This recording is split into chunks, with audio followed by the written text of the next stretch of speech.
that his wife lost her father. That in Yoruba land, instead of his wife to give those properties to him, but what his wife did really shocked him. I asked him, what did your wife do? Storytime. This is another time where we share people's story, people that have issues in their marriage and relationship. And please, at the end of this story, kindly let us know what you think about it in the comment section. All right. So this man said he had been married to his wife for good 18 years.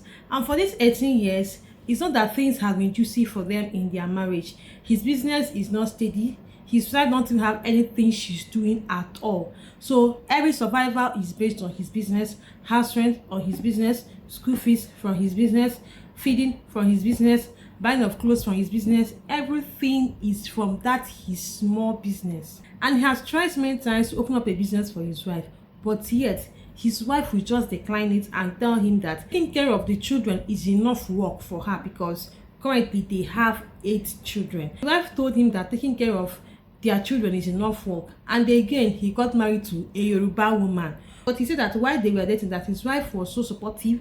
She bring up ideas for the business. She was so good and so loving. But immediately they just married, immediately they have their first child and their second child, his wife started changing little by little. And before they could have up to 5 or 6 children, his wife's attitude became nothing to write home about. Spent extravagantly. She doesn't know how to manage funds. She doesn't know how to manage food. She doesn't know how to manage anything. That his wife can use a meat of 20,000 naira to cook a pot of soup or pot of stew. That in that pot of stew or pot of stew, there is no part of meat you will not find inside that pot of stew or pot of soup. That he has complained so much, and his wife kept telling him that it's not now that she's allowed that she will enjoy life. You see, when she died, that they will now use every part of every meat of a cow to come and do her burial, that he should leave her alone. He has tried to complain, but yet the complaints fell on deaf ears. And what he did was he just tried to see how to manage the situation. So instead of him to tell his wife that he made sales of 100k, he will now reduce it to 50, 40. And when his wives come to his shop, he will hide all the money he got for the day and maybe keep just little, so that when the wife sees the money, she will think that he did not make any sales for today. Imagine to that extent that the wife don't have any single savings. She don't even save even the apricot that normal women do save apricot money. She does not save anything. If you give her 10k, she will use all the 10k in the market and even demand for more. This is just his wife typically. All right, so he said that he has been managing this bad character for good 18 years, and now they have 8 children. To feed is a problem. He pays for house rent, he pays for school fees, and pays for everything, and even the upkeep of his wife. His wife did not support him in any way. So now fast forward, he said last year that his wife lost her father. That in Yoruba land, that Yoruba people give properties to their daughters. They don't behave like Igbo people that only give properties to their male child. So typically the man is an Igbo man. Okay, he said that he's an Igbo man married to a Yoruba man. So that his wife got about 3 properties where there are tenants in those properties. That when his wife was willed these properties to, that he was so happy. At least burdens will be lessened off his shoulders. Okay, because those properties, there are tenants there, and once the tenant pays money for house rent, it will be coming directly to his family. But what his wife did really shocked him. I asked him, what did your wife do? He said that, can I believe that his wife, instead of his wife to give those properties to him or bring the properties to the family, any money that is coming out from that properties will be coming to the family to help run the family. But no, that his wife divided all the houses amongst her 8 children. The houses in those 3 properties, she divided each flat amongst her 8 children, that each of her children have a flat to his or her name. Now what his wife now did was that she went to the bank, created an account for all her children, and now gave each of the tenants in each flat the account to pay into. The account to pay into are all her children's accounts, and those children's accounts don't have mobile app, don't have ATM. There is no access to the account. There is no single access to the account. When he heard what his wife did, he became so shocked.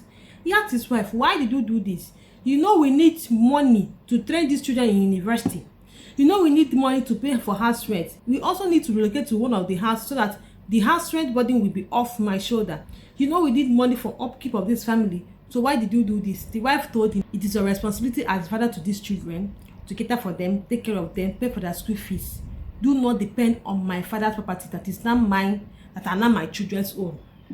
The property are not yours to use or make use of or enjoy from. The properties are for my children. I have willed them to my children, and there is nothing you can do about them. The properties are not yours. They are not your father's own. This was what his wife told him. They are not your father's own. They are my father's own. And the properties was willed to me. So I will make use of the property in any way I want to. I'll use it in any way I want to. I'll give it to whoever I please or that pleases me. It pleases me to give it to my children, and I have done so. There is nothing you can do about it. And the children will make use of it once each of them clocks 22 years. So once each of them clocks 22 years, they cannot make use of the account. So they will now use the money from the account and plan for their future. He told his wife, your plans are valid, your plans are okay, but these children need to go to university. You know my business cannot cater for them to go to university. Paying for their school fees in secondary school is a very big problem to me. You know we have 8 children. Talk more of university. Where will I bring the money from? His wife told him, that is your business. Are the man of the house, sort out yourself. Know how to take care of your children and train them in school. If you don't want to train them in school, that is your own business. Now this man could not believe his ears. He has tried in so many ways to make his wife see reasons with him. It's falling on deaf ears. He has tried to talk to his in-laws, fell on deaf ears, and he's thinking, what should he do? Should he approach the tenants and give them another account number?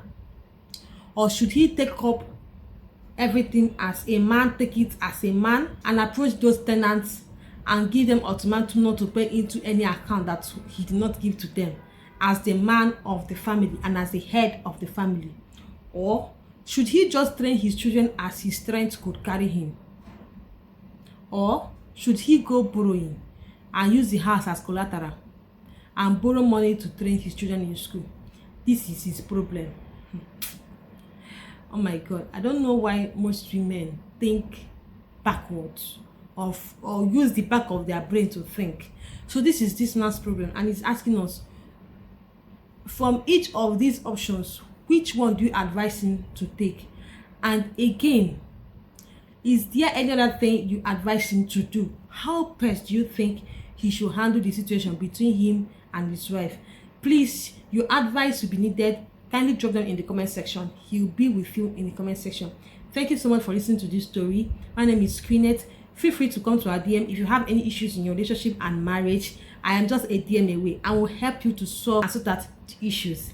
See you in our next story. Bye for now.